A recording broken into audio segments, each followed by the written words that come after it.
Have you ever wanted to start a podcast? Spotify's got a platform that lets you make one super easily and then distribute it everywhere and even earn money doing what you love. All in one place for free. It's called Spotify for Podcasters, and here's how it works. Spotify for Podcasters lets you record and edit episodes right from your phone or computer, so no matter what your setup is like, you can start creating today. Then you can distribute your podcast to Spotify and everywhere else podcasts are heard. Now, what's really cool is video podcasts are also now available on Spotify. And if you want to be taken seriously on social media, you need to have a video presence. And what better way to do that by connecting with people via your video episodes? With Spotify for Podcasters, you can earn money in a variety of ways, including ads and podcast subscriptions. And best of all, it's all totally free with no catch whatsoever. And ever since we discovered Spotify for Podcasters here on Cut the Crap with Beth and Matt, we are easily releasing new episodes and distributing them to multiple platforms, and it's never been easier. We highly recommend you give it a try. You can download the Spotify for Podcasters app or go to www.spotify.com/podcasters to get started. Here's what the fucking amazing thing is when you start building healthy habits. You take them everywhere. Yeah. It's like they exist all the time, right? So just because I go on vacation or I go somewhere else doesn't mean I let all my healthy habits go to shit. And forget that I still need to drink water.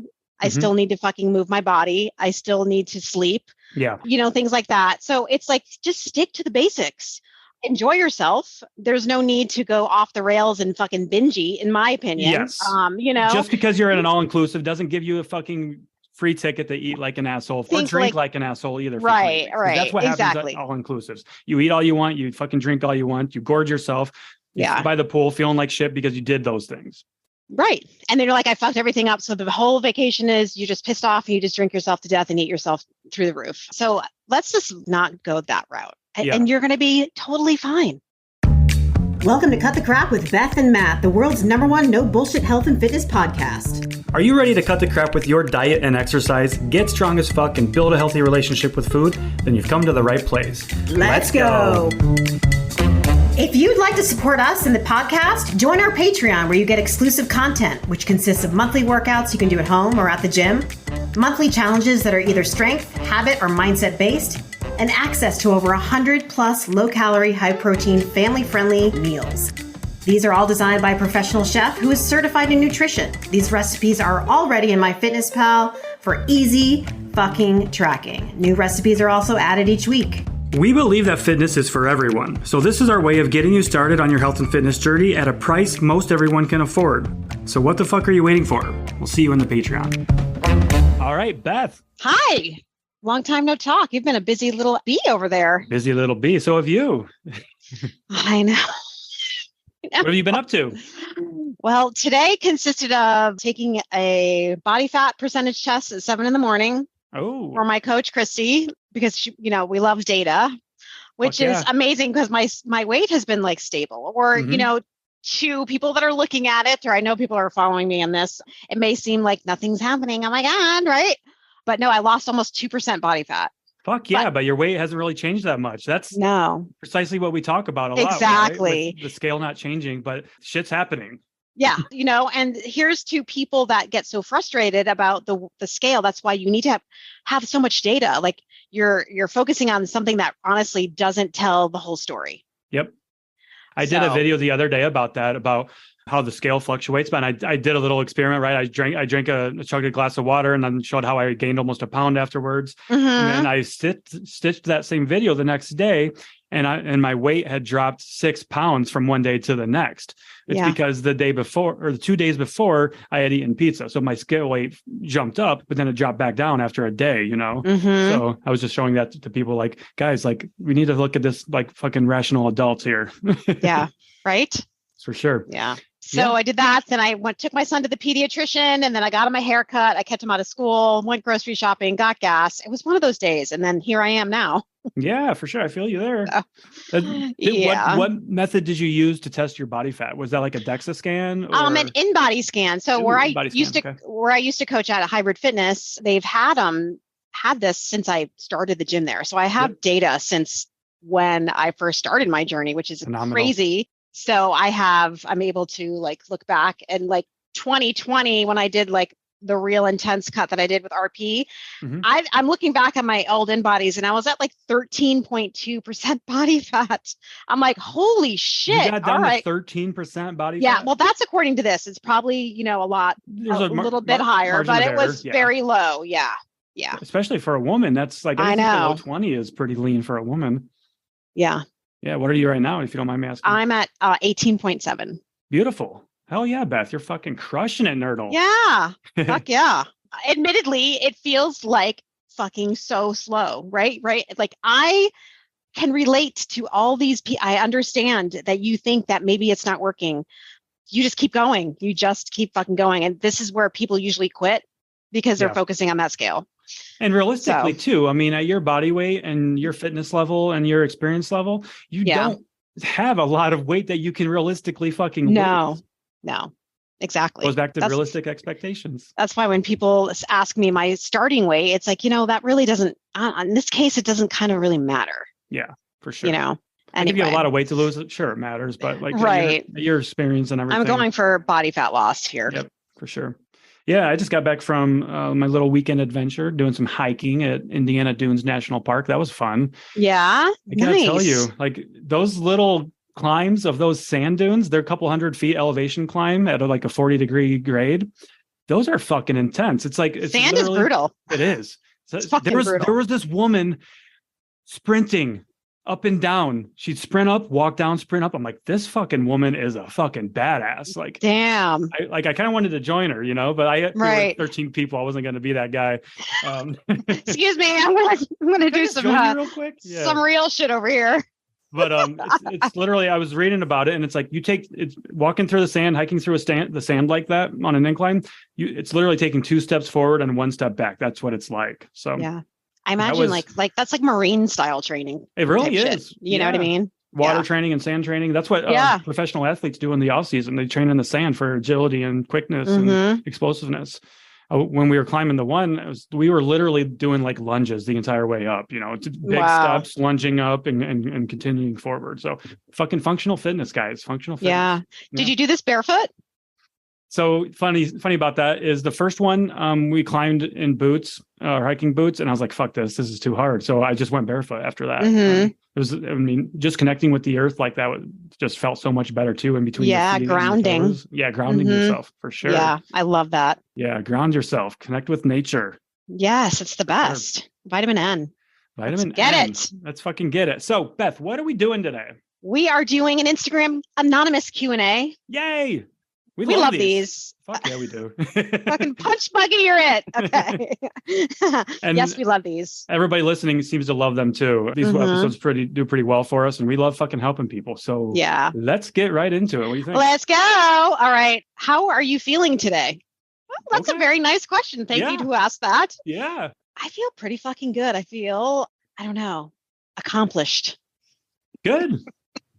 What has you feeling accomplished? It feels good to be growing my business and doing what I fucking love. And it's just, everything's like coming to fruition, I guess the word is, right? Sometimes I sit back recently and I'm like, wow, look at what we're doing. Like, even like with the podcast, it's like fucking insane that we've been in the top 10, top 5. We've been sitting there for a fucking while. We're moving the fuck in. It's like our new spot, which is so I feel very grateful these days. Grateful. I guess that's a good word. Yeah, I think that's a perfect word for that, which that aligns with our 30 days of thankfulness that we're doing, or however many days are in November. 30, right? 30. Our 30 days of thankfulness we're doing for our Patreon members. Yeah, that's been cool to see. Yeah, the feedback's been great there too. Everybody's crushing it there. I'm feeling good myself. Yesterday I was feeling, anytime I come back from a trip, even though I was only gone for 2 days, I just get so overwhelmed when I come back and get back to work, because as business owners, we're always working. And so when I do take intentional time off like that, the work doesn't stop, and our business still needs to run and things like that. So it's like, getting back to work, there's always a lot of anxiety. Like, I can't wait to get back to work. And that's a good thing. But I feel good today though. Good. Oh, yeah. I figured, I was like, my nerdle friend hasn't been giving me my what's up, nerdle morning hellos. Yeah. What's up, you dirty bitch? Yeah, for sure. Cool. So I have a good little introduction here too. It says, you a homie. Wasn't a question, but it just says, you a homie. So you a homie. I appreciate that. All right, homie. I fucking appreciate that. I try to be, I'm a real one. Like real recognizes real. So thank you. All right, we got some softballs out of the way there. Let's get a question. All right. This is a great question. And always, I like answering this one. Can you gain muscle while being in a calorie deficit? Okay. Yes. So yeah. So here's the thing, right? There's so many analogies you can use with this. This definitely requires nuance. If you're a newbie or you haven't strength trained in a very long time, less than a year. Right. I would say you can definitely gain muscle while in a calorie deficit. Absolutely. Mm-hmm. But there's going to become a point where you're going to need to eat more to gain more muscle. So from an efficiency standpoint. Yeah. Your body going to be requiring more energy to build that muscle. Yeah. So yes, you can. Is it optimal as time goes on? No. Mm-hmm. Right. The longer you've been training, the more advanced you become in your training, and the more muscle you put on, the harder it's going to be. Now, building muscle relies on two things. It's a signal. So you need to have the appropriate stimulus for it. So you need to stress your muscle in a way that encourages it to grow. And then it also requires energy, food, calories, protein. So really protein. So if you're going to try to build muscle in a calorie deficit, first of all, don't be in an aggressive calorie deficit, and then make sure you are getting a lot of protein. You need to be on a high protein diet. But then at some point, you're going to have to stop trying to do both because you're going to be spinning your wheels after a certain point. You're going to have to go into intentional build and cut phases, which is what you've been doing. Which, like me, I have been doing this on and off, right? Like 2 years, I was at maintenance, slight surplus for sure. And, I strength trained hard. At that point, I'm building muscle, right? Yep. Because it's been years of doing this now. And now I'm in another fat loss phase. So you don't have to do like what I'm doing. I'm in the fitness world here. This is, not everyone does shit like this. Yep. Well said, Beth. Well said, Beth. So my question kind of to build off of, or to bring things back from the last question, actually, is what the hell is calorie deficit? Oh, so I love that. Let's break this down. Let's simplify it, but also add a little bit of nuance to it too. So a calorie deficit is, at its very basic term, it's bringing in fewer calories than you need to maintain your body mass every single day. And when that happens, you lose weight because your body runs off of energy. It needs energy to maintain. That's what food is. So calories are energy. Yeah, calories are energy. Calorie is a unit of measurement for energy. So understanding that our body runs off of energy, then, if you're not bringing in enough energy to maintain its body mass, you're going to lose fat or you're going to lose body mass. And hopefully it's fat if you're doing it right. Right. So it's going to use your fat storages to run, essentially. Now, the calorie deficit doesn't mean to starve yourself, because that's what we see a lot. People see calorie deficit like, oh, cool, I'll just do 800 calories a day or 1,000 calories a day. Well, yeah, that's a calorie deficit, but that's not smart and that's not sustainable. And it's going to introduce more problems down the road than benefits. And calorie deficit doesn't mean tracking calories. I think, thank you. Just because you're tracking calories doesn't mean you're in a fucking calorie deficit. Yeah. So when somebody tells us like, oh, I'm tracking calories and I'm in a calorie deficit, but I'm not losing fat. Well, I'm sorry, but you're not. Okay. Like you just said, counting calories is not a calorie deficit. And that's one thing we hear so much on social media from a lot of more holistic based coaches and things like that. Like, calorie deficit, we can't count calories forever. Like nobody fucking said anything about counting calories. Right. I lost fat earlier this year without counting a single fucking calorie. It's possible. It's just a surplus or deficit of energy is really all it is. And to have some nuance to this, a calorie deficit does work for everybody. Okay. Even if you're going through menopause, even if you have hormonal issues, even if you have PCOS, so on and so forth, insulin resistance, those things impact the calories out equation and even the calories in equation, because your body's not as efficient at metabolizing the food that you're bringing into your body. So those things can make getting into a calorie deficit more difficult. But a calorie deficit is still how you will lose fat. Yeah. So if you lose fat with any of those situations, conditions, I don't care what you were doing. What you were doing led to you being into a calorie deficit. I don't care if that meant you were eating nothing but whole foods, or if you were intermittent fasting, if you were doing keto, if you were monitoring your blood sugar. Those are all tools to get you into a calorie deficit. But the calorie deficit is the mechanism at which fat loss occurs. Yes. And it's not a diet. And it's not a You're fucking not diet. going into a calorie deficit diet. You're not doing the calorie deficit diet. Calorie deficit is what's happening. It's a natural physiological process in the fucking human body. Exactly. It's not like I'm doing paleo or fucking keto. You're not you're not doing calorie deficit. Okay. You're going into a calorie deficit. So you're creating the U diet. It's energy balance. You are no longer doing fat diets, correct? Okay. Yeah. Energy balance, homeostasis. That's all. Exactly. Right, homie. All right. Fuck yeah, homie. All right, homie. What's next? For Christmas, I'm going to 3 weeks in Mexico. That sounds nice. Fuck yeah. Vacations are, it's all inclusive.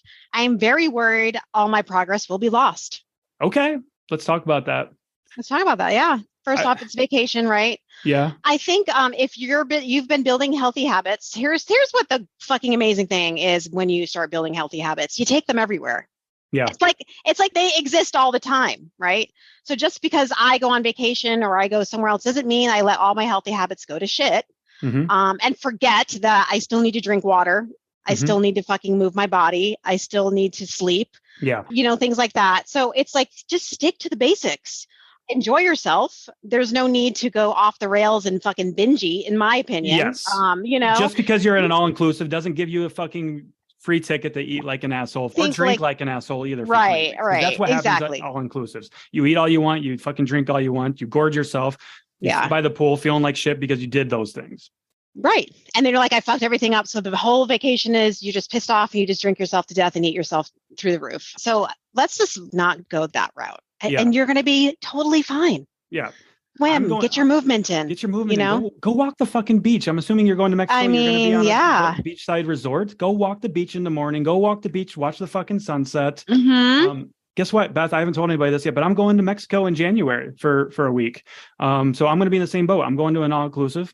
So here's some advice that I'll give in terms of nutrition. You're going to have so many good food options at an all-inclusive. All of your meals are going to be catered. They're going to have buffet style food and all that stuff.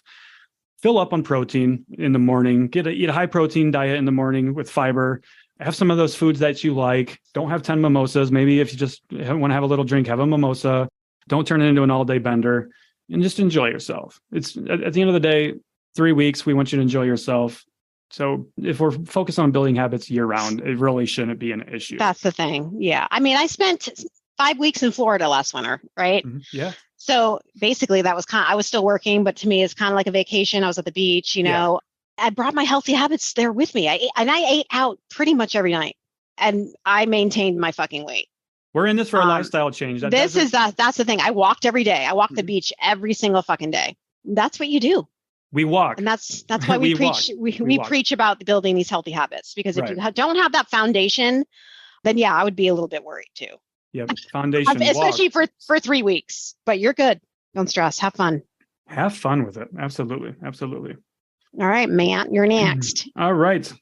So I've got a coaching question. We can both talk about our coaching here really quickly. How does your coaching work? Is it group or individual? What is your main focus, or is that individualized? So myself, we have one-on-one coaching and group coaching. The one-on-one coaching is absolutely individualized to each individual, depending on what you need help with, what you're struggling with, where you've been. If you've been a lifelong dieter, we need to approach things a little differently, work on the mindset. So everything is individualized with our one-on-one coaching. The group coaching is not necessarily individualized because it's hard to individualize that many people at one time, but it's a structured format for mindful eating where we take you through the basics over a 12-week period, teaching you the basics of mindful eating, helping you, deal with emotional stress eating and building up those foundations, which is what we've been talking about here in this episode, is building those foundations. And mindful eating is a really good opportunity to practice that when you're on vacation for 3 weeks, for example, because you're not going to be tracking calories on vacation. Hopefully not. Right. Yeah. What about you, Beth? It's the same as Matt, except literally one-on-one is the same, right? Group coaching is different though. That's where we, that's our differences there. Mine is in Facebook. It's fat loss, muscle building kind of focus. So I have guides in the group that I created that you walk through to create a calorie deficit, a protein goal, how to build a healthy plate. We have Zoom coaching calls twice a week. We have a workout portal for you to do workouts at home or at the gym, recipes, daily accountability. So that's the difference. Yeah, so our structure is very similar for group coaching. It's just a different focus point, really. Yeah. So yeah. On that note, too, I don't know if people realize this, but we don't actually coach together. This is a common question we get a lot. Is we have our own separate coaching businesses. I was on call just the other day. Like, I actually just had a call with Beth's team too. I was like, oh, cool. Like, you can't go wrong with either. I don't cool. Work with Beth, work with me. That's cool. That's what Hunter said the other day. He's like, I talked to someone that's going to you and Matt to see which one they want to go. I was like, that's pretty cool. I don't care. Like either one. Yeah.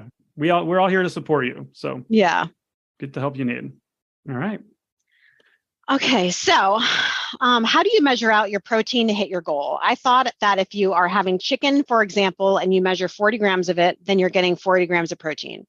Is that right? Nope. Maybe I'm overcomplicating it. Love you guys. Okay. Yeah, no, 40 grams of chicken doesn't mean you're getting 40 grams of protein. So you have to look behind the label when you're tracking to see how much protein is it per gram. So if you're getting 40 grams of protein, it could be maybe like 4 grams or 40 grams of chicken. It may be 4 grams of protein. I don't know. I'm just throwing numbers out there. I just checked it. It's 11 grams of protein per 40 grams of protein. So what it weighs is not the macronutrient amount.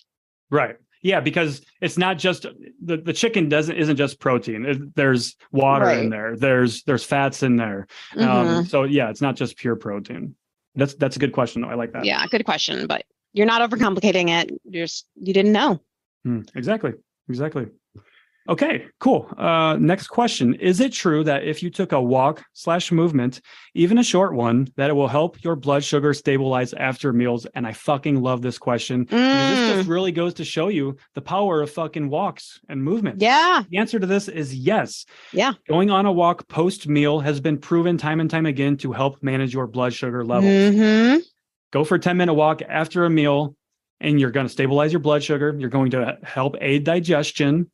You're going to feel better. You're getting some movement. You're getting some fresh air. And guess what? If you eat 3 meals a day, you do that twice. That's 20 minutes of walking. Or do it after each meal, 30 minutes of walking. You just met your fucking cardio requirements right there.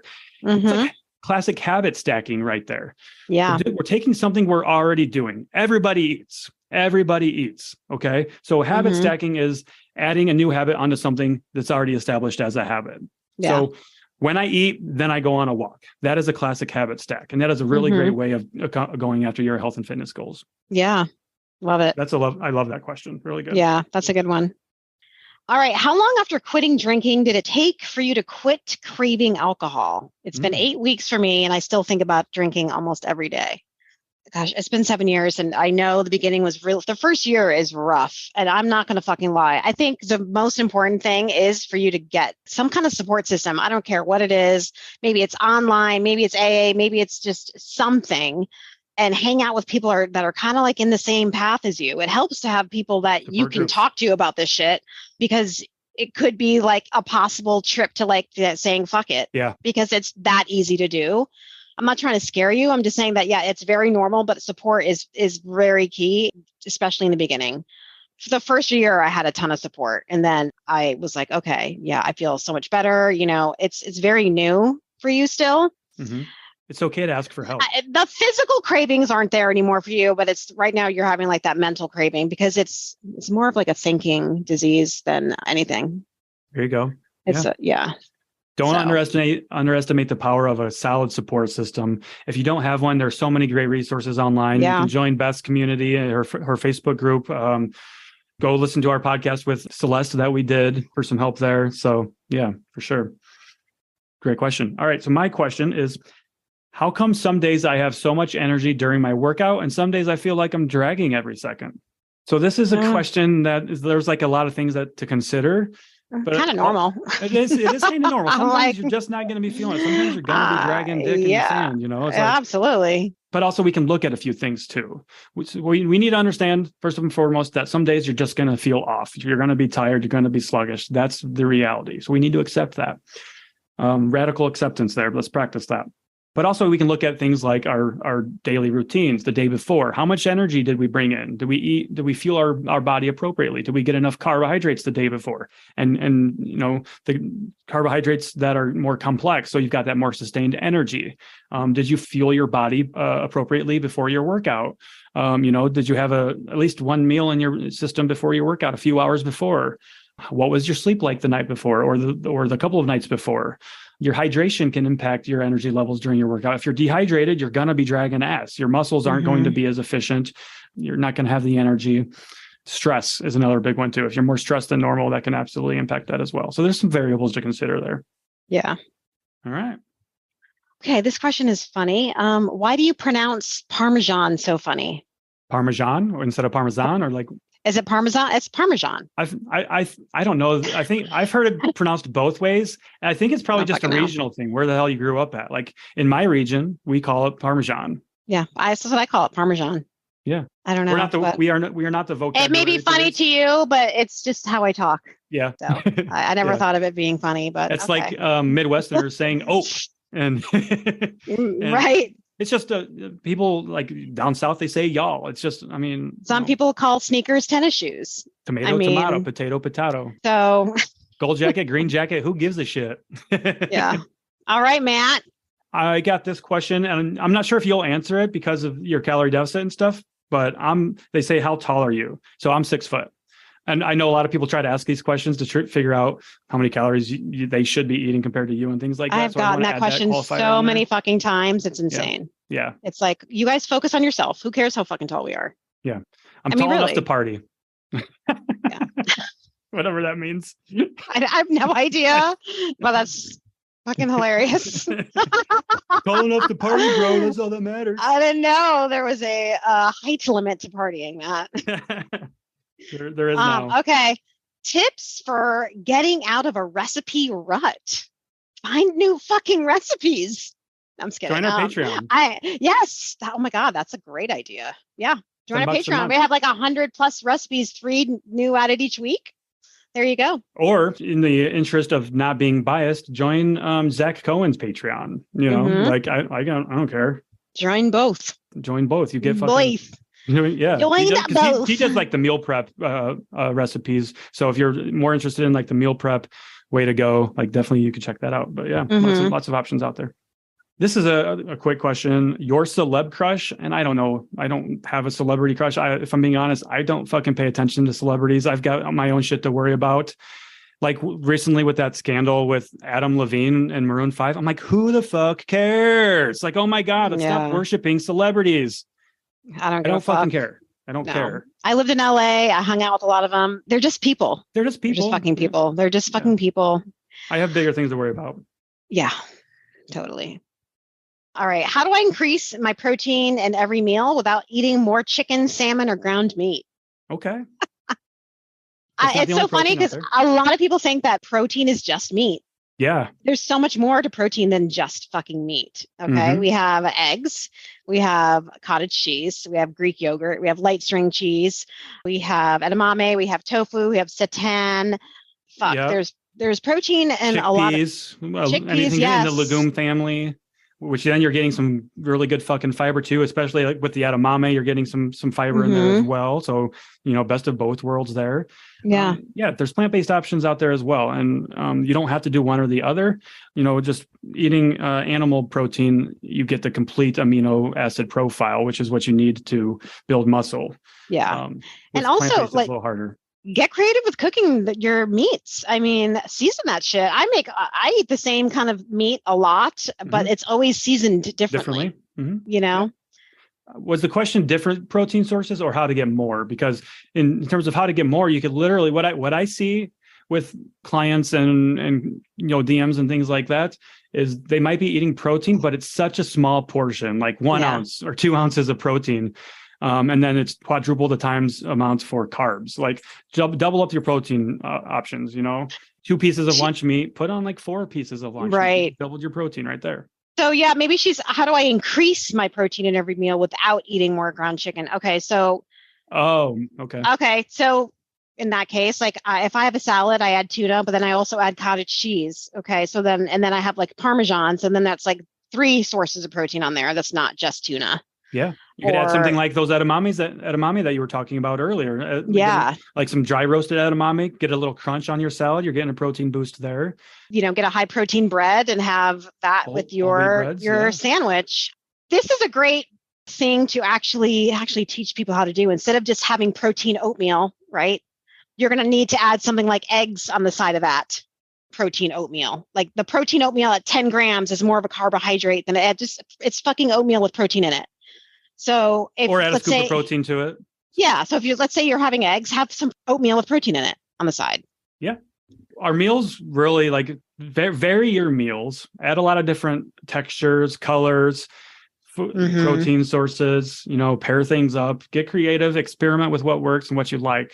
You'll learn a lot about yourself. That's the thing. Like I wasn't perfect in the beginning, and it took me a lot of trial and error to get my meals and my protein up. And now I have a lot of fun making my meals because I know how to get my protein in now. But I wasn't always, fucking stellar cook at this macro shit. Yes, this shit takes it takes practice and effort. It does. Exactly. When you move away from dieting and having rules and structure and rigidity to your meals and your life, you don't know what to do.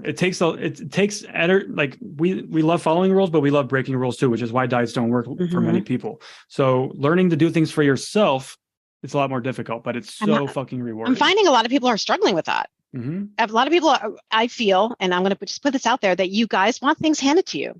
It's an unfortunate thing because you don't learn anything that way. We're here to show you where to look, right? Give you but we shouldn't be telling you what to see.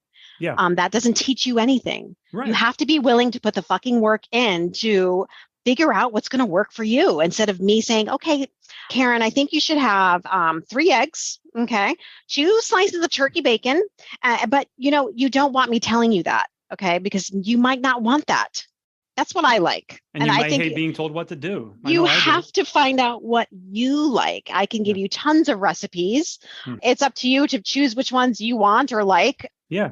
The age-old saying, if a man is hungry, you can give them fish or you can teach them how to fish, right? Yeah. The easy way out for the person that needs the food would be to give them the fish. But guess what? Now they're going to need to keep coming back to you for more fish. Or you can teach them how to fucking fish. It's going to take longer. It's going to be a little bit more frustrating. Going to need to practice some fucking patience and consistency. But now you know how to feed yourself. Yes. And that's now so you know how important. to thrive and survive. It's so important. And that's how you learn. Having someone tell you what to do, you're not really learning anything. That's why we don't coach that way. Absorb that information. Yep. I just went on a tangent, but that needed to be said. Yeah, I agree. All right. So next question. Stopped dieting 18 months ago, lifting weights consistently. Scales up 8 pounds. By definition, am I in a surplus? I'm thinking about a calorie deficit to reveal muscle. I like this question. So by definition, yes, I would say you have been in a calorie maintenance, deficit, or maintenance slash surplus. I think maybe even maintenance, unless because your weight can fluctuate, but unless it's been steadily going up. Right. I know you can be in maintenance of 10 pounds. Because 8 pounds over the course of 18 months of gaining that much, that's a very, very, very, very small calorie surplus. Which it's possible. So I would say you were probably in some sort of a calorie surplus the majority of the time. It was probably just very, very small, which that's honestly how muscle building works and how gaining weight works. I think that's great. It's the opposite of a calorie deficit, slow and sustained. So yeah, absolutely. And I love that they said, I'm thinking about a calorie deficit to reveal muscle. Hell yeah. I mean, if that's a goal of yours, absolutely go for that. You can reveal the muscle. Take the blanket off of the statue that you've been building, right? Look at what I've been doing for the last 18 months. Now it's time to show off my muscle that I know I have under here. Let's see what I've got. And that's kind of what you've been doing, Beth, because you were on a build for a long time, for most part of this year. And, it's now it's time to show what you've been doing. Yep. Yeah. All right. Your turn. All right. What are the benefits of reducing cardio during a reverse diet? Current cardio, 12,000 plus steps a day and 60 minutes of zone 2 a week. That's a good amount of cardio. All a reverse diet is, all it is, okay? This is not some magical thing. It's just increasing your calories to hit maintenance. And you could do that by not even going into a reverse diet or just going straight to maintenance. Right. I think getting getting that many steps a day is amazing. I want to ask, like, what is your goal here? Why are you in a reverse diet? There's so many things I feel like I can ask with this question. Like, why are you in a reverse diet? Why are you doing so much cardio? What is your fucking goal? So you think that's a lot of cardio then? Or because 12,000 plus, that's a lot. That's a lot of steps a day. That's a very active. That's active. Very active. Absolutely. But you and I probably average that. I have to really fucking focus to get that. Oh, do you really? Okay. Oh yeah. I get 10,000 plus a day, but it's never over 12 unless it's the weekends. I get 10,000. And when I did my fat loss phase earlier this year, that was actually one of the only changes I made was I increased it to 12,000 because I increased my energy output. Okay. Yeah. I would just ask, 60 minutes of zone 2. I guess that's not too bad. Right. That's what I was looking at was the 60 minutes of zone 2. I think I'm more concerned about like why you're doing reverse diet and what are the benefits of reducing cardio? I would want to know why you'd want to even know that, because are you doing that much cardio for a specific reason? Right. You know what I mean? Like, yeah. Benefits of reducing cardio. If you are doing a lot of cardio, your body's not going to be as stressed. It adapts to cardio. So yeah, it does adapt to cardio, meaning you're going to have to do more and more in order to get the same benefits. Effects. Yeah. So if you're killing yourself with cardio, definitely that just allows your body to change. And actually, I've got a client that I've been working with for a couple of months now. She's a chronic over-exerciser for so long. And it got to the point where it's been ruling her life. Yeah. And that was the first thing we did was we dropped the amount of time she was in the gym from 6 days a week of strength training down to 4. And she was working out also 2 or 3 times a day, sometimes doing HIIT classes and things like that. So that was a very clear case of you are doing way too fucking much. Yeah. And now that we've, within the first couple of weeks, she got it like really quickly, like how great she was feeling, how her body's changing her, and things like that. So yeah, you're not going to be as stressed. Your body's not going to be as beat up and inflamed if you are killing yourself with cardio once you reduce that. Yep. All right. So this question says, I have not used protein powder before. What is a good protein powder to start with? Also, are there any out there that you can buy in a smaller size? So what is a good protein powder to start with? Well, Beth has turned me on to First Form. I like the First Form protein powders. I also, in the past, have liked the Optimum Nutrition protein powders. Honestly, the type of protein powder, to me, I don't fucking care. Get a protein powder that doesn't make you feel like shit, whey versus a soy-based or plant-based or something, or casein or something. So ultimately, it doesn't matter. I would just say find a protein powder that is trustworthy, that is reputable, that is independently third-party tested for the quality, because some of the lower quality, the least expensive powders aren't really made with the greatest materials. And there's a lot of, there's been some supplement companies that have been shown to have metal shavings and shit in their protein powders. So just be wary of that. So check things like examine.com and reputable sources for that, websites for reviews of that stuff. And I've seen protein powders as little as 1 pound containers. Anything smaller than that, I don't know if I've seen, because then you're getting into just like prepackaged protein shake territory. Yeah. Yeah. And cheaper too. I noticed they don't mix well. They don't cook well. They taste grainy. So sometimes it does pay to pay. Yep. I wish First Form had samples, but they don't, or smaller. There you go. All right. Is it necessary to intermittent fast? Will I gain weight if I stop? Ooh, no, it is. Okay. It is not fucking not necessary at all. Fast. At fucking all. This intermittent fasting is thrown around like it's freaking the second coming of Jesus. The cure or some for shit. Every ailment in the world, and it's not. Yeah.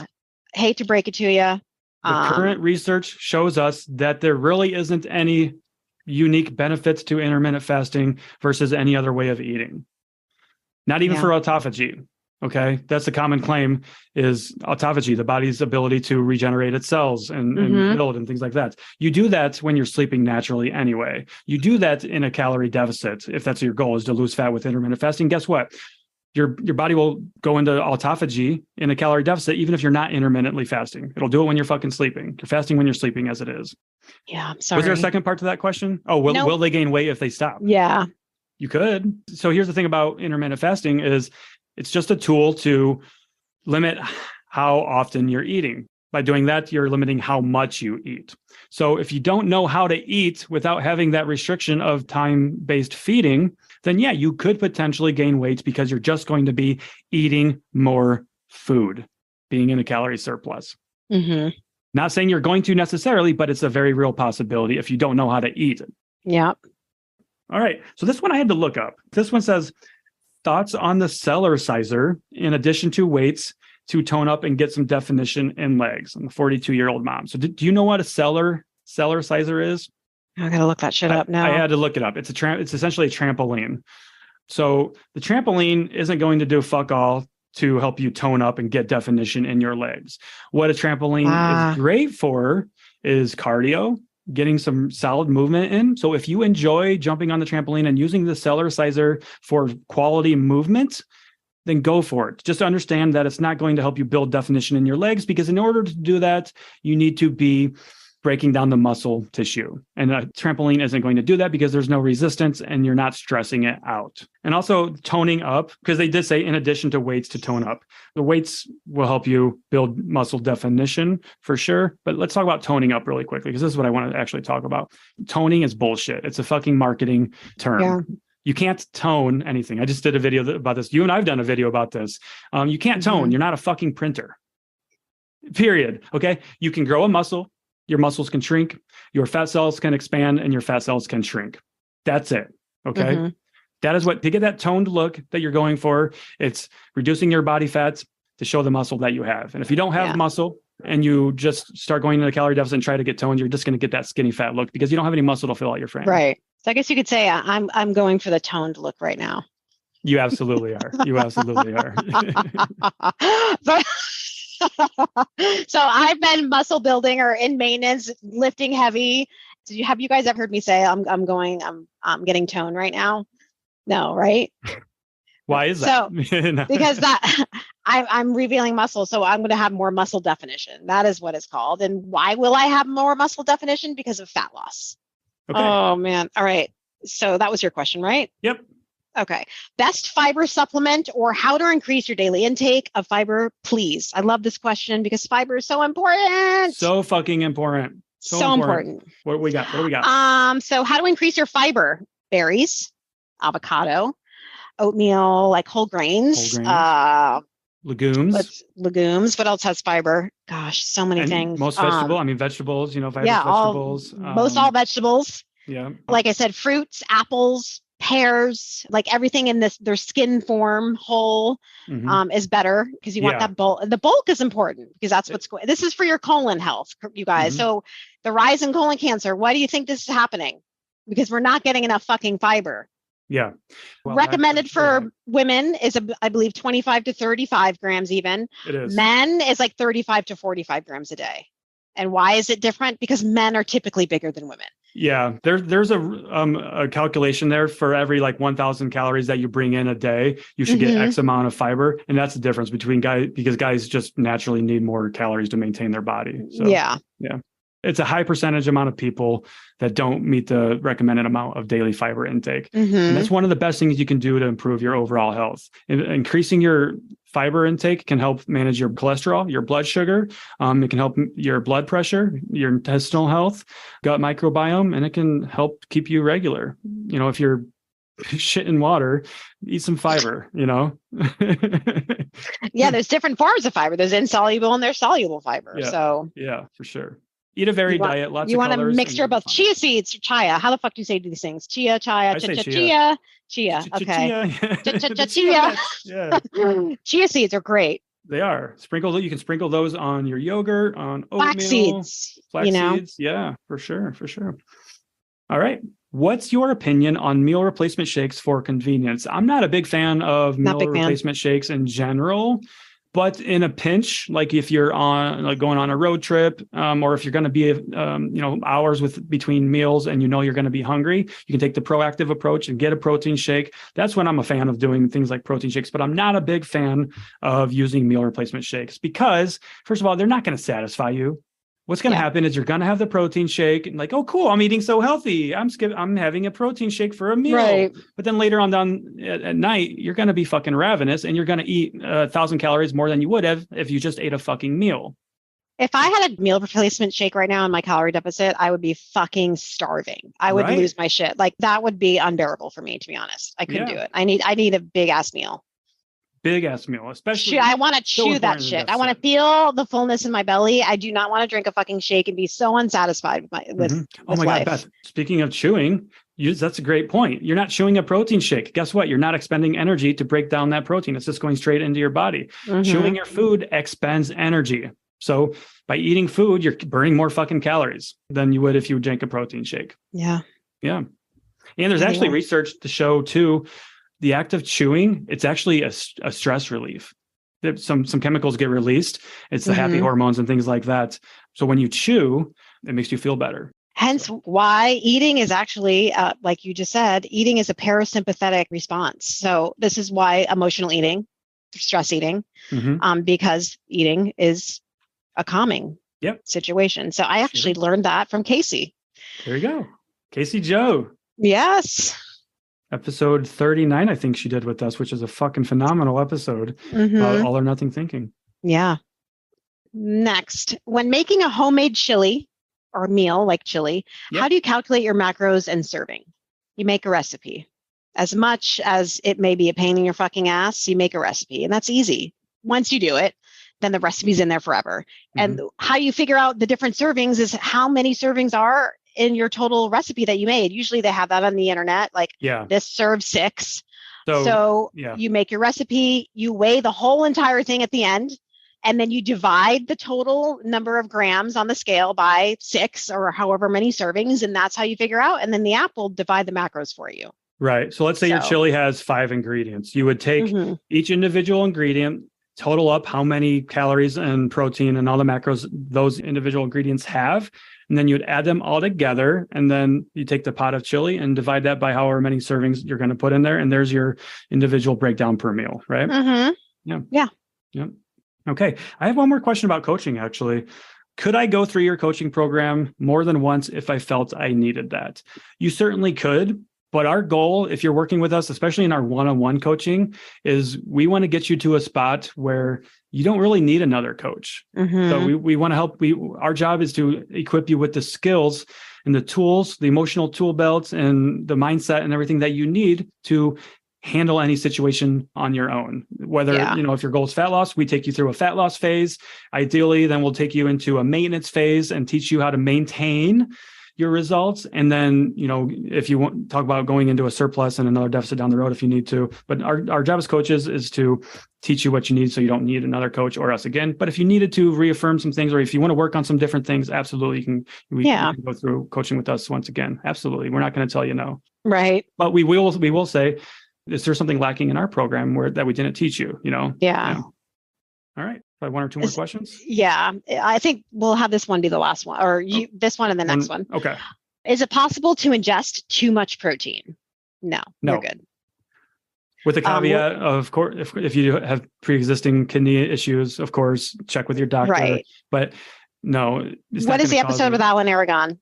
49. Listen to episode number 49 of Cut the Crap, because Alan Aragon talks about that. He actually wrote an article about muscle protein synthesis and the protein amounts, like meal timing with protein, all that stuff. A lot of it's really overcomplicated, or people overcomplicate it. It's the total amount of protein during your day is what matters most. And most people, it would be very hard to eat too much protein. And there's obviously... It's so hard to overeat on protein. You would be stuffed. So full. So you would be miserably full to... You guys can barely get 60 fucking grams of protein. I can't imagine you guys trying to get 500 grams of protein. I mean, that's just unrealistic, really. Yeah.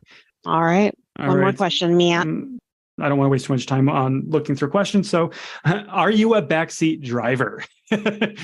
No, I'm not a backseat driver, because first of all, I'm usually driving, especially on long road trips. I don't mind driving 12 plus hours if I need to, but I don't want people to fucking backseat drive me. So I'm not going to do it to them. This goes back to kindergarten. Treat others how you want to be treated. If you don't want people to bitch about your driving, don't fucking bitch about their driving.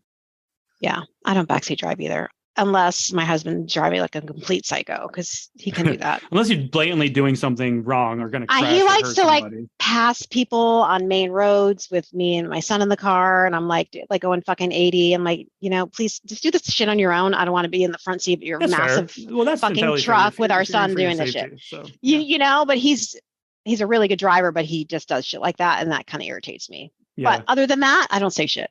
I have a lead foot too. So yeah, I'm not used to having passengers in my car. So when I do, and I'm like throwing them around the car on accident because I'm braking hard and I'm starting hard and taking turns too fast. But yeah.